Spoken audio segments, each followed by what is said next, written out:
Buenos días y bienvenidos a otro video. En este caso vamos a estar resolviendo un ejercicio de aplicación de la ley de Gauss. El enunciado es el siguiente. Hallar el campo electrostático generado en todo el espacio por un plano infinito cargado de espesor despreciable con densidad superficial de carga sigma constante. Vamos a entender un poco de qué se trata este problema. Vamos a asumir que el plano está cargado positivamente porque no nos dan ningún indicio de que esa carga sea negativa.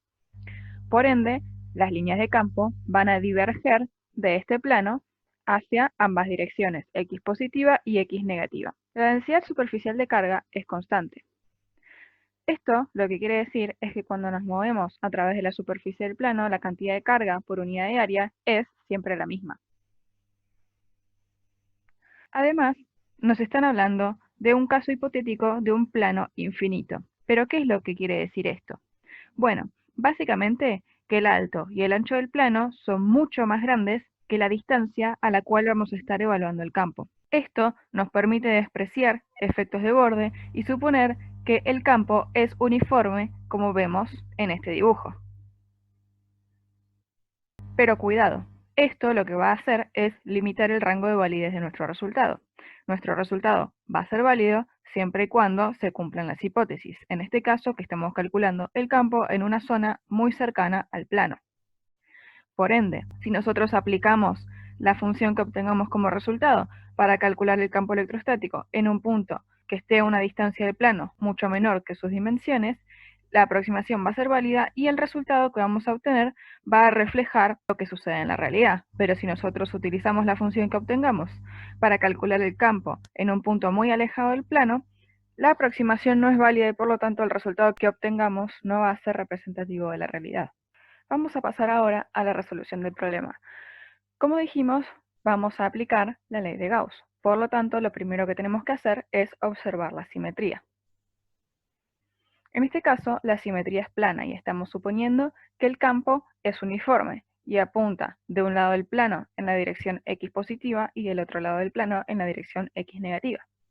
Ahora, ¿qué clase de superficie gaussiana podemos elegir? En este caso, elegimos un cilindro, pero les aclaramos que no es la única opción. Podríamos haber elegido, por ejemplo, también un prisma, cualquier forma que tenga tapas planas. Vamos a elegir también la ubicación del plano en el sistema coordenado y vamos a proceder a aplicar la ley de Gauss. Como vemos, el flujo total a través de este cilindro gaussiano que hemos elegido se compone del flujo a través de la tapa en el lado de las x positivas, el flujo a través de la tapa en el lado de las x negativas y el flujo a través del cuerpo del cilindro. Este flujo total es el que está involucrado dentro de la ley de Gauss. Ahora lo que nos podríamos preguntar es si realmente todas estas componentes aportan o no al flujo. Como podemos ver, y si recordamos que los diferenciales de área apuntan siempre en dirección normal y hacia afuera de las superficies, la relación angular entre el vector campo y el vector diferencial de área para cualquier punto sobre el cuerpo del cilindro es de 90 grados, lo cual hace que el integrando del flujo de campo electrostático valga 0. Podemos entonces descartar el aporte del cuerpo del cilindro al flujo total. Pasamos ahora a tener en cuenta los aportes de ambas tapas. Vamos a analizar primero la tapa que está del lado de las x positivas y vemos que el campo apunta en dirección x positiva y también lo hace el diferencial de área. Ambos vectores son paralelos para cualquier punto que analicemos sobre la superficie de esta tapa y la relación angular entre ellos es de 0 grados. Esto nos permite resolver fácilmente el producto escalar. Si vamos a la tapa que está en el lado de las x negativas, vemos que pasa exactamente lo mismo. Las líneas de campo electrostático apuntan en dirección de las x negativas y también lo hace el diferencial de área. De esta forma, podemos también resolver este producto escalar. Si sumamos estos dos aportes al flujo correspondientes a la tapa 1 y a la tapa 2, nos vamos a dar cuenta que la integral de módulo del campo por diferencial de área más la integral del módulo del campo por el diferencial de área no es otra cosa que 2 veces la integral del módulo del campo por el diferencial de área. Además, como ya habíamos asumido que el campo es uniforme, podemos asegurar que su módulo es constante en cualquier punto sobre la superficie de las tapas. Por ende, podemos sacarlo fuera de esta integral. De este modo, reemplazamos el diferencial de área para la tapa de un cilindro, que no es más que el diferencial de área para un círculo. Establecemos los límites de integración entre 0 y el radio de nuestro cilindro gaussiano, que es un radio genérico, y resolvemos la integral. Si recordamos, como todo esto es igual al flujo neto de campo electrostático, debe ser igual a la carga encerrada por esta superficie gaussiana sobre epsilon 0. ¿Cómo vamos a calcular esta carga encerrada? Bueno, básicamente la carga que encerremos va a depender de las dimensiones, es decir, del radio de este cilindro. Si este círculo es más grande, vamos a estar encerrando más carga del plano, y si es más pequeño, vamos a estar encerrando menos carga.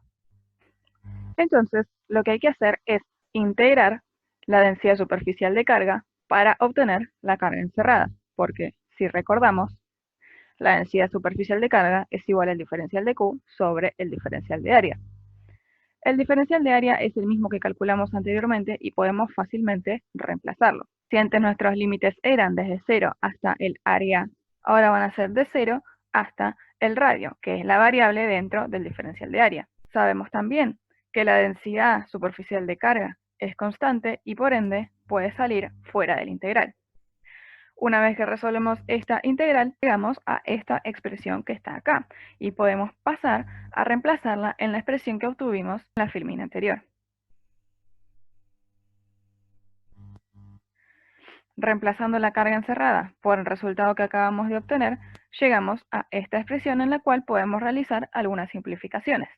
Como vemos, los pi pueden simplificarse y los radios también.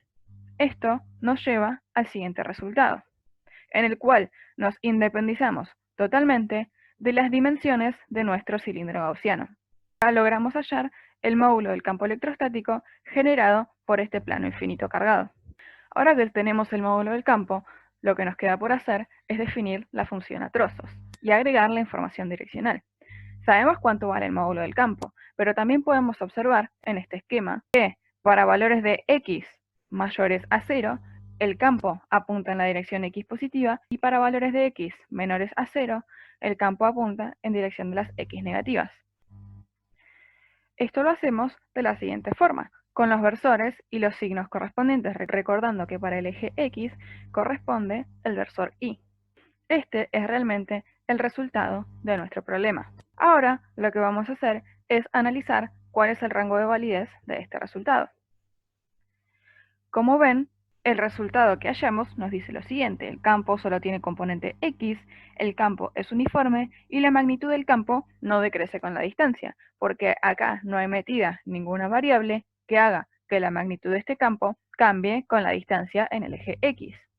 Todo esto se va a cumplir solamente bajo las condiciones que supusimos, que es que el punto donde estamos calculando el campo electrostático esté muy cerca de este plano.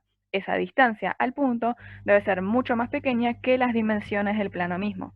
De otra forma, todo esto no va a cumplirse y este resultado no va a ser válido. Pasemos ahora a graficar la componente x del campo. Si recuerdan, las componentes tienen asociados los signos. Por ende, para x mayor que 0, la componente en x es positiva y para x menor que 0, la componente es negativa. Si nosotros en vez de la componente en x hubiéramos graficado el módulo del campo, simplemente hubiéramos obtenido una línea recta en la cual el valor es siempre sigma sobre 2 epsilon 0. Ahora vamos a ver qué pasa en la realidad. El caso que analizamos es este, el cual se cumple solamente con la aproximación de plano infinito que venimos utilizando. Pero ¿qué pasa en la realidad? Lo que sucede es que cuando empezamos a alejarnos del plano, empiezan a observarse lo que se conoce como efectos de borde. El campo deja de ser uniforme y las líneas de campo comienzan a diverger hacia arriba y hacia abajo. Si nosotros miráramos este plano desde una distancia extremadamente lejana, imagínense que este plano empieza a achicarse, achicarse y achicarse, este patrón de líneas de campo terminaría finalmente tendiendo al patrón de una carga puntual. Por más de que sabemos que para un plano de dimensiones finitas la realidad es esta, Nuevamente, si nosotros trabajamos dentro de una distancia muy pequeña en comparación con las dimensiones de este plano, vamos a estar dentro de una zona de validez para poder aplicar el resultado que obtuvimos recién. Espero que el video les haya sido útil y nos vemos en el próximo.